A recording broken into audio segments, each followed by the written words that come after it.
Hello again, ladies and gentlemen, and welcome back to your favourite show, the AJ Roberts Show. Today we are joined by the lovely Andja Lorein from France originally, but is a bit of a worldwide traveller, and I was desperate to get her on the show to share with you guys just how she's been cutting around from country to country, putting loads of pictures on Instagram, making everybody jealous. And sharing a bit of context into sort of like how she does it, and is without doubt probably one of the biggest free spirits that I've ever seen. Thank you for joining us today, Andja. How are you? I'm fine. Thank you very much, AG, for having me in your show. My pleasure. My pleasure. So I think I come into contact with Andja probably just under a year ago, I think, and I've been following her ever since. And I don't mean that in a physical fashion with a little magnifying glass and like a big coat with my hood up. I mean via her social media channels, where she's been traveling to some fantastic places around the world. I mean, off the top of your head, where have you been in the last 12 months? Well, I haven't made a list, but I have been to France, all over the United Kingdom, Dubai twice, Maldives, USA, California, and Florida. I have been to Greece. I have been to Switzerland, Germany, France. Did I say that? Yeah, Peru. Yeah, Peru. Thank you very much. I forgot that. The Amazon. Yeah, I think that's basically it. Yeah, I mean, it's quite an extensive list, and I'm sure there's people sat at home thinking to themselves like, "How do you get like around all the restrictions and testing and stuff like that?" Is there a particular secret that you've got that you could share with people? Because I know there's a lot of people desperate to travel, but there's so much mixed messaging in every government's website and between them and the travel industries, and it can all get quite confusing, can't it? Yeah, what's really important to realize is that all the people that I have been talking to regarding vaccination and travel, all the people vaccinated that I have been talking to have said that they got the vaccine to be able to travel. So that for me is wrong on every level, because that's not the reason why we should get vaccinated. And also people ignore that it's possible to travel without a vaccine. And most of the countries are accessible with just a PCR test or antigen test. Basically, what I do is that I don't listen to the media, I don't watch TV, and I don't listen to people around me, to the fear mongering. I just want to see things by myself. I want to experience things by myself. So I read the government website on each country that I want to visit, and that's where I get the rules and what I need to do basically to travel. So yeah, absolutely. And yeah. I mean, I think as well, because of some of the way that the media portrays the difficulties in travel and things like that, and then they speak to friends who have just had a bit of a nightmare at the airport with testing and people being really over the top and stuff like that. It kind of puts people off. But I guess if you generally want to go somewhere, or you generally want to do something, you'll do it. You'll step out that comfort zone, I guess, and do it. And then I guess once you're there, it's you can obviously express yourself in the manner that you do. Exactly. The thing is that we had actually two friends that we said, now you have to pack your bag and go on holidays, because it's been like 1 year they haven't went out of their flat and they were totally depressed. I mean, intelligent people, but they get into this spiral of being, I don't know how to say, but being influenced and being pushed down by the media and the people around that say, no, it's not possible to travel, you need a vaccine to travel. And so they don't bother do the research, and they just think it's not possible. So we have said to a friend, actually, pack your bag and pick up a country and get a PCR test, and it will be fine. And she's got to Portugal from the UK, and she's got amazing holidays, and she came back, she was totally fine. So I just recommend people to stop this spiral of fear and of assumption, and just plan in advance a little bit, check what you need to do, get a PCR test, fill a document, attestation, they say sometimes you have to do that, and that's it. Most of the time it's just as simple as that. Yeah, and again, you use the term fear quite a lot, and I think all of the governments, and even including some travel industries, companies have really weaponized fear, and people are just scared to move in the fear that they might be persecuted for doing something wrong, because there's so many rules and regulations in place, and all it's done is it's purposely done to cause confusion, and to stop people moving around and travel, so they, especially here in the UK, so they can keep people in one island, and just making it difficult for you to go anywhere. Like they brought the traffic light system in, that if you come into the UK from a red country, then you've got to stay in a quarantine hotel, which is completely unlawful. Absolutely, completely unlawful. The daughter of my boyfriend, she went back to the UK from Dubai at the time. That was 6 months ago, and Dubai was a red list country. And she had to quarantine, and even though she had an exemption letter, they didn't want to hear about it, and so she stayed in a hotel for 10 days, and she was treated like a criminal. I made a video about that. It's on my YouTube channel. It's crazy. It's like a game of chess, because you really need to plan in advance all the documents, and sometimes you can't get away with it. But for me, it's important to not give up. I'm not going to stay home because it's difficult. I prefer to keep going, keep fighting, keep enjoying my life, take my chance, basically. And I have met amazing people through my travels. It has given me the energy to keep doing what I do on my platform. And I'm happy to share what I see, what I experience, and give hope and a little bit of sunshine in people's life at the moment. Absolutely that. And I've all your photos and stuff you put on Instagram and stuff was it definitely makes you realize there's so much more out there than the four walls of your apartment or your home. You need to really try and get just rid of this fear that the plague is out there, and that it's going to get you, or the authorities are going to get you, because at the end of the day, I think you'll agree that you've shown in a raw fashion that being a free spirit is so important, and especially in times like this.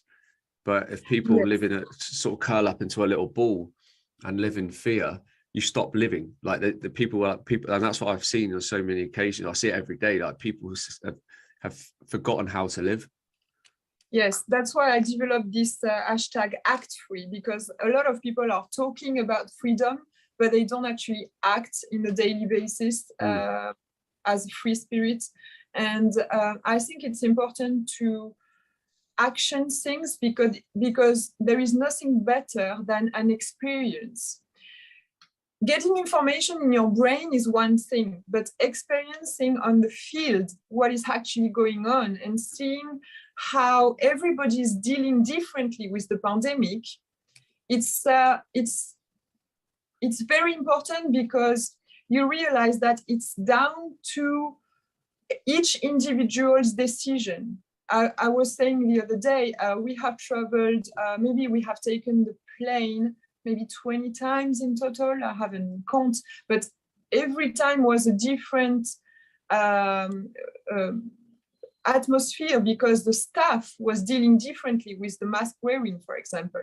We had people that were really severe with the mask wearing, and even though we had discussions, they were still stubborn and saying, oh, well, I'm just doing my job. Even though we present an exemption for heart problems or stuff like that. at the end, if you insist a little bit, you can get something out of it.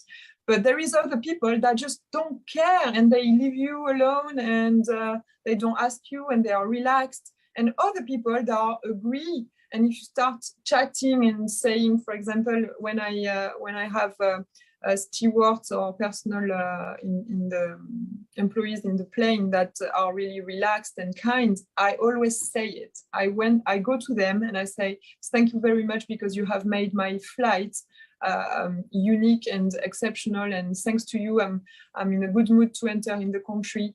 And we get to chat, and that's where you create bonds with people, and you create bridges between all the people that agree and that fight for freedom. And I've met lovely people in aircraft saying, well, we agree with you and we feel hopeless, and thank you for telling us, because it's difficult for us.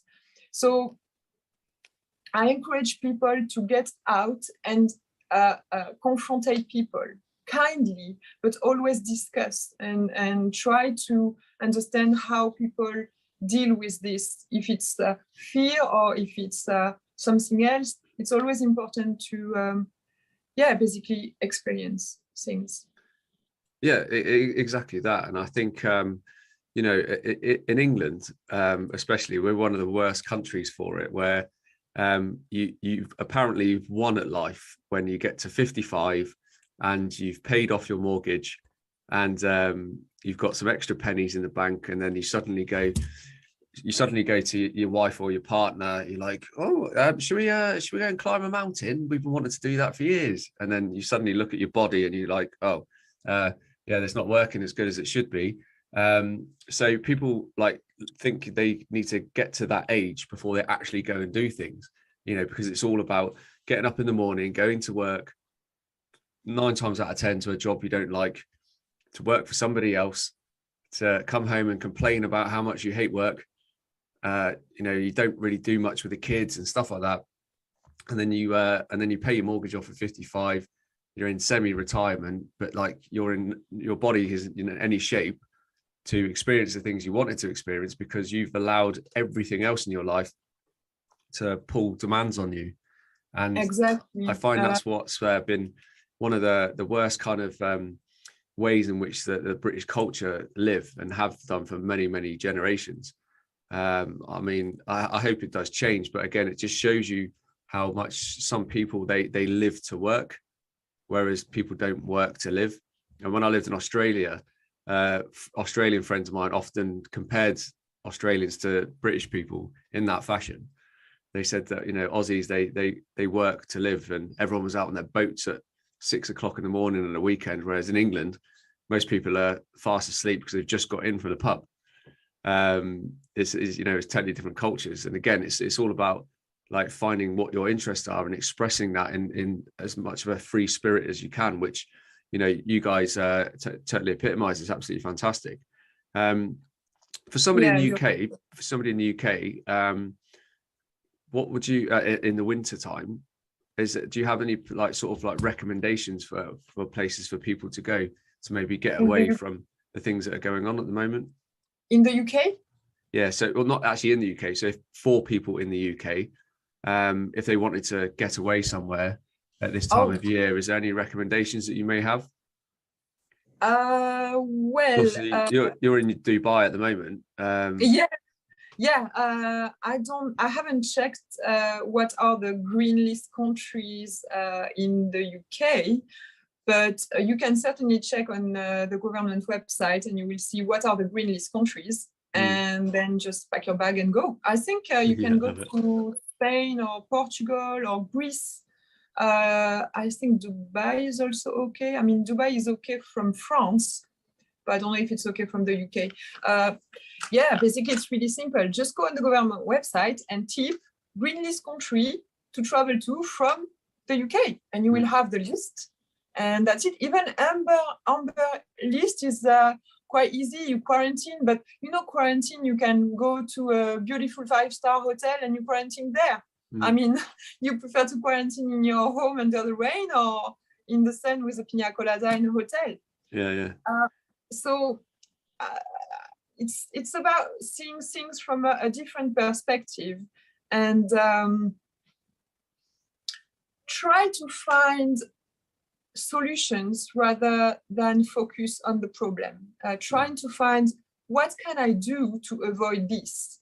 And it's an exercise with your brain. I mean, it's the result at the end is that you're gonna open your mind to different perspective and get more energy. You need sun also, it's good for the health. And you need to move, because if you don't move, you get into this spiral down with your thoughts, and you are not helping anybody. So it's important to treat yourself with love and don't let anybody pull you down, basically. So yeah, from the UK, I'm sure you have plenty of countries to go to. And this is, I wanted to say as well, this challenge that we are facing, it's a major challenge that has been unknown in the story of humanity. It's an invitation to go back to the present, to the moment present, because we can't project what's going to happen in the future. It's very difficult for everybody to know what's going to happen actually. So the invitation is just to say, okay, I'm here and now. What can I do here and now? And what am I facing, and what am I grateful for? I know it's difficult because we are bombarded of informations, but if you come back to here and now, the fear disappears, because here and now, nothing can happen to you. I'm here and now.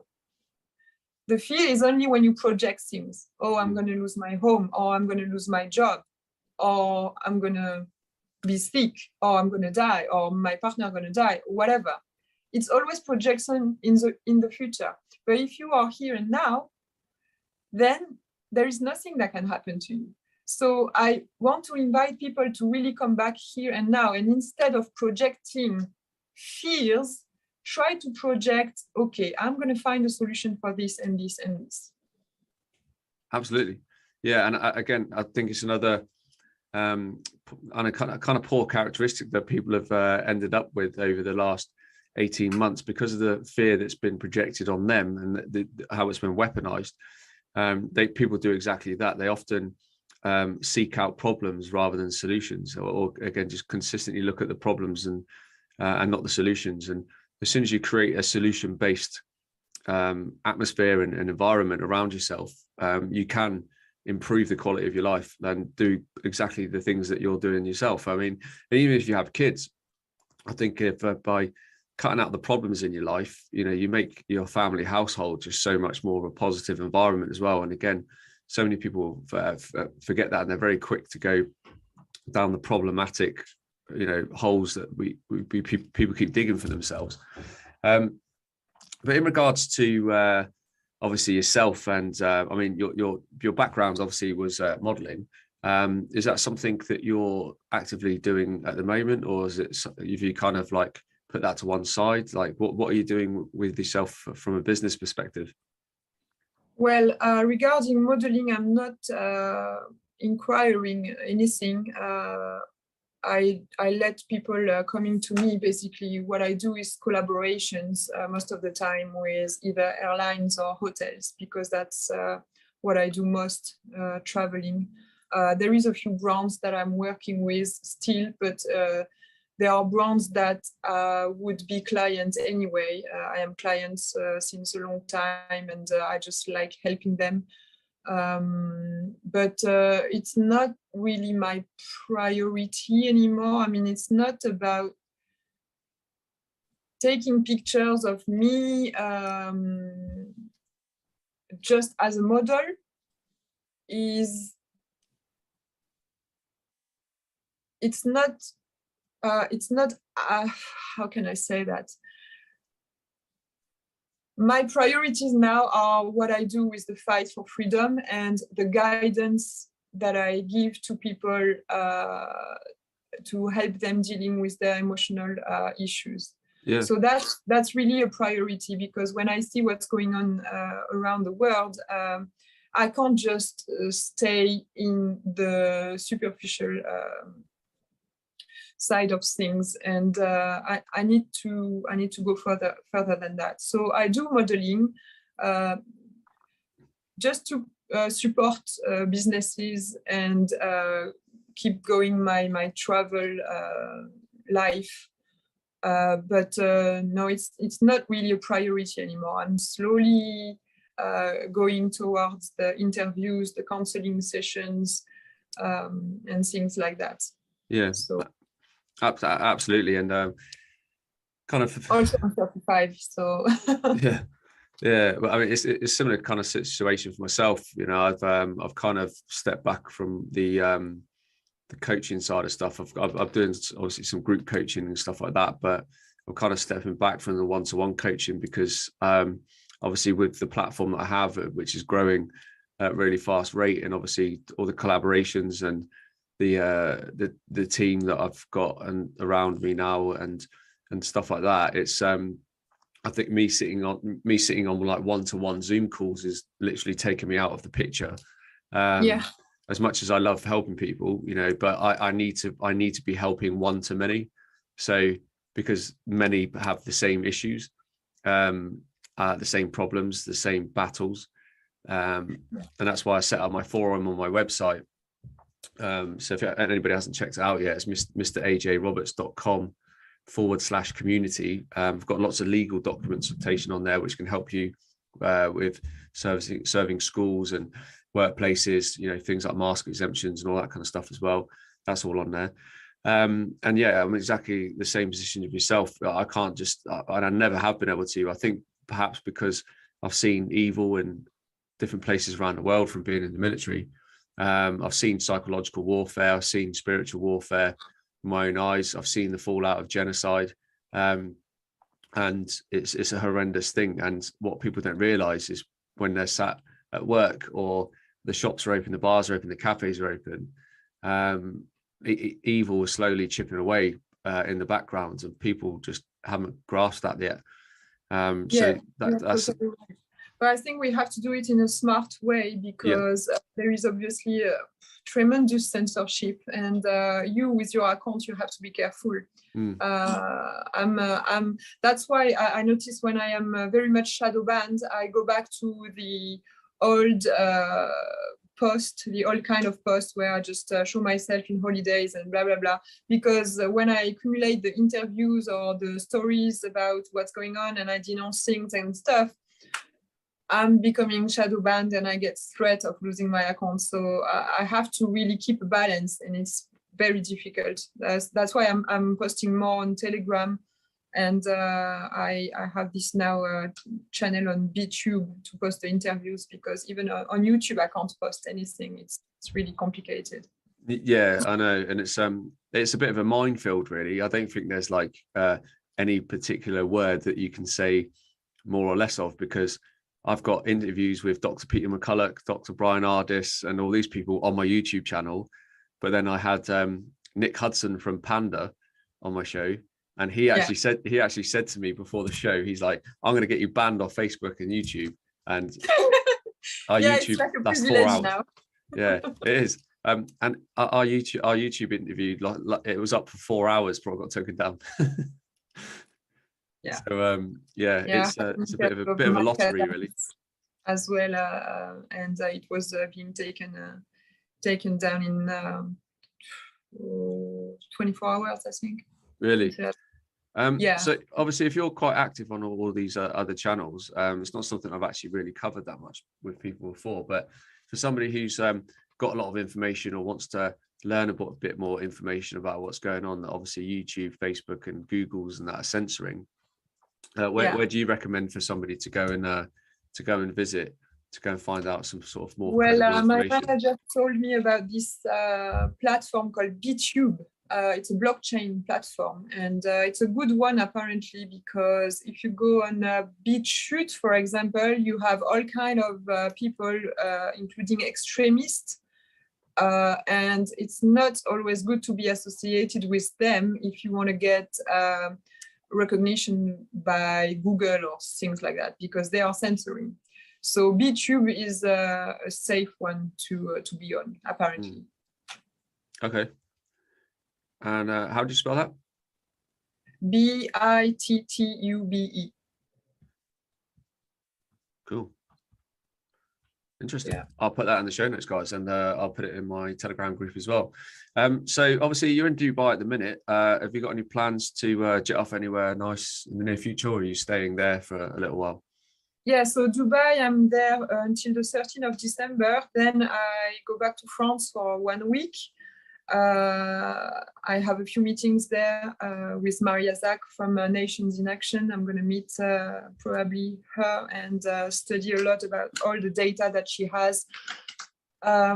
We are putting some actions in plan with my partner, Mike Watson, to give the power back to people. I can't say much about that now, but I will when we get something solid. And then we are going to the UK for Christmas and New Year. And after the UK, I will try to go back to Florida. I'd like to spend as much time as possible in Florida the next year, because I know it's going to be a very difficult year. It's going to be very messy, and I prefer to be in Florida when all this happens. So I will see. I don't know if I will manage to do it, but we will do everything in our power to do that. What I wanted to say as well to the people that are listening is that I don't want you to think that you don't have power, even at a very individual level. Every time you talk to somebody, every time you don't wear your mask, every time you share information, you are doing something. I am in Dubai here, and every time we go down to the lobby, we have the people, the staff, the security, or the people saying, "Mask, please, you have to wear your mask." What I do is I say, "Yes, yes," and I walk. I just ignore them. And me and my partner are almost the only people doing that. But if everybody do that, if there is a massive pushback by the people, they don't have anybody to govern. People are governed because they accept to be governed. Another example is that in France, it's the vaccine passport, the green pass. It's not vaccine passport, it's green pass. So either you get vaccinated, or you get a PCR or an antigen, or you show proof of being immunized from COVID or whatever. I have a friend that entered into BHV. It's a big store in France, in Paris. She's in Paris. And they started to check, do you have the green pass? And she was saying no, and she was challenging the people in the security. Until the moment they let her enter, they say, okay, you can enter. And she was in the store, and there were almost nobody in the store. And she came back a few weeks later, and they didn't ask for the green pass. So a lot of people say, well, if I'm losing clients, I'm not going to ask that again, because I prefer to have people in my store than complying to the government rules. So if nobody complies, if everybody says no or try to push all the time, that's how we're going to win. It's not by saying, well, we might be fined, or we might have this, or we might have that. No, just try and push. And this way we can win. I mean, if you look at what's going on in the UK, all the people that are marching every month, it's huge. And that's why the government is like, okay, we're probably not going to get away with this. So even if they are being bullied by all this cult and this shadow government, they are thinking twice before implementing something. And that's why in the UK, the situation is quite relaxed compared to other countries. So we need to continue pushing back and saying no. Yeah. What's going to happen? What's the risk? Yeah, exactly. I mean, we need to try. Otherwise, we end up like Australia.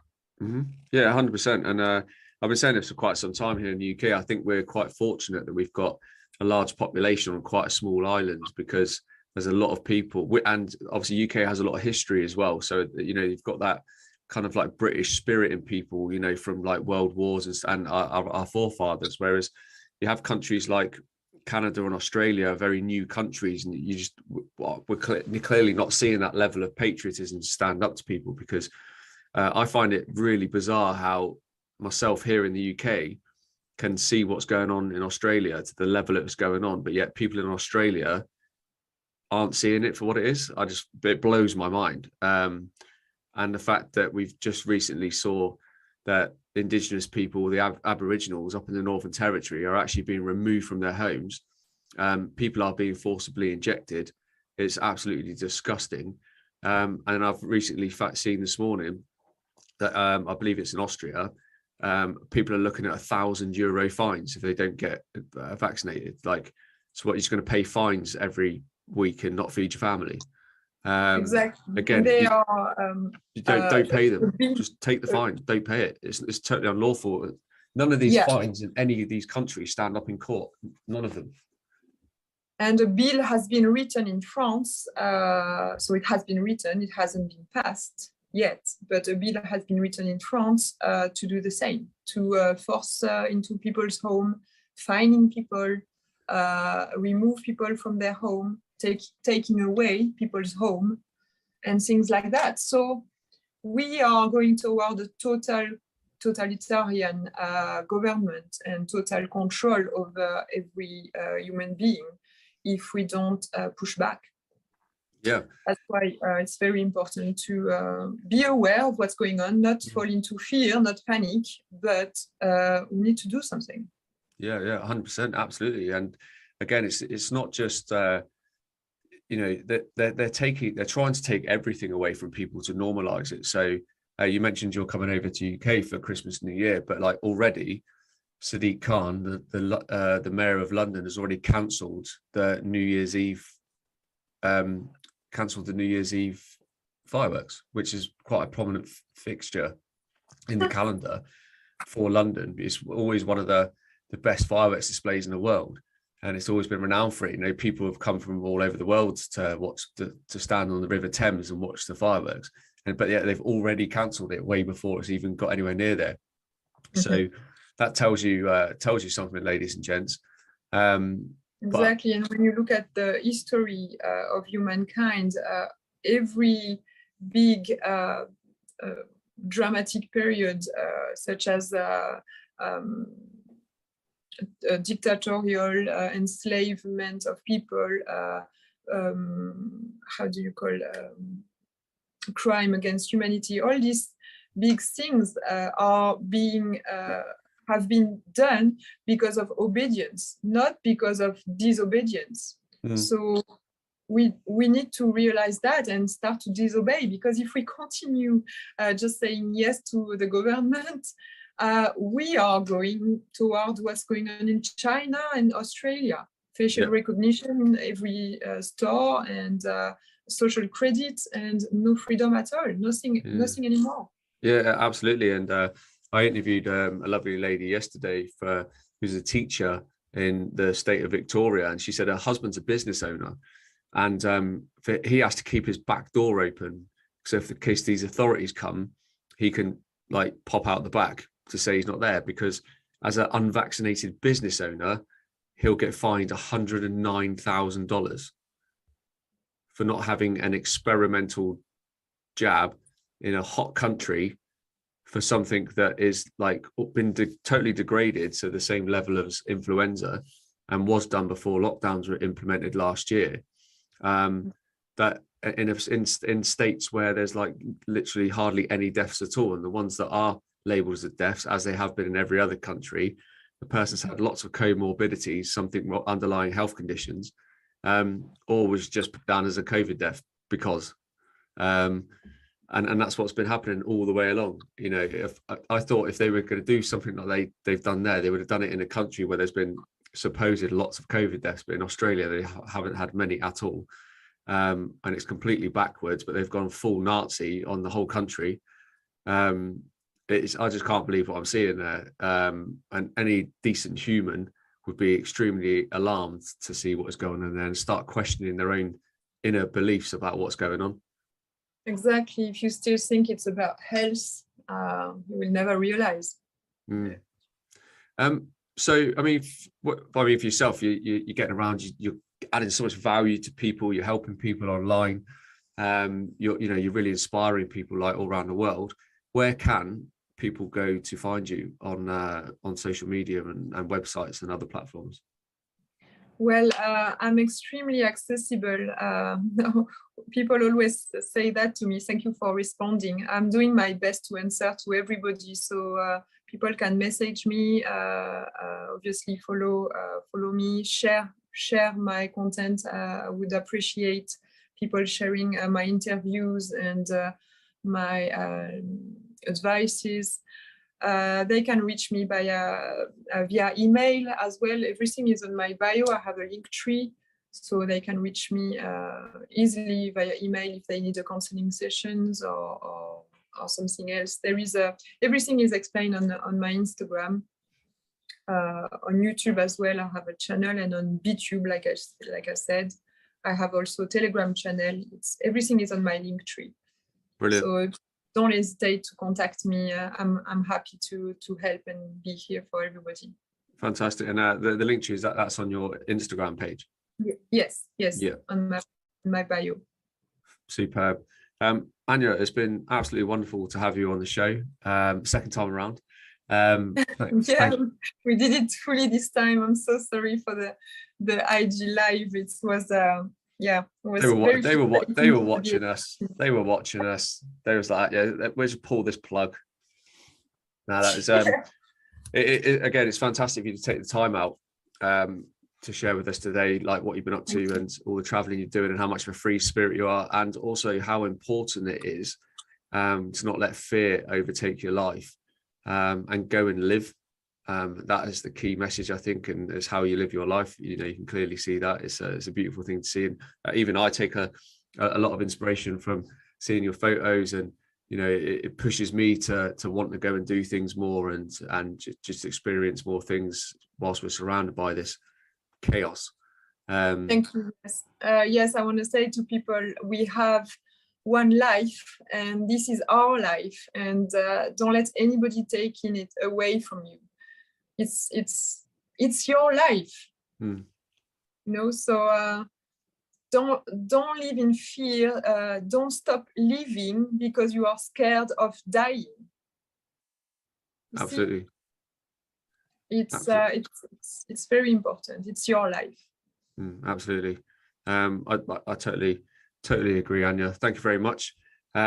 Ladies and gents, if you haven't done so already, as I mentioned earlier in the show, and if you've got questions, if you've got issues with local schools, employment and things like that, make sure you check out my forum on my website, mrajroberts.com/community.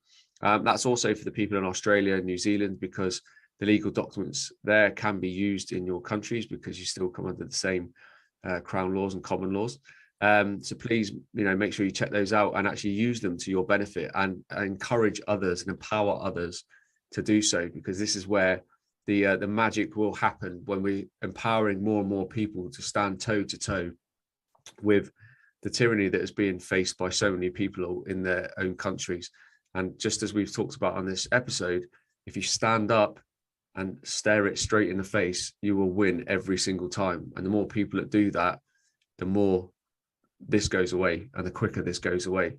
It's all about the people, power to the people. As Andja mentioned, these people that are turning up at all these rallies is showing the government, showing the populations that we won't just stand back and let this happen to us and our kids. Because remember, our future generations are the ones that are being really harmed here.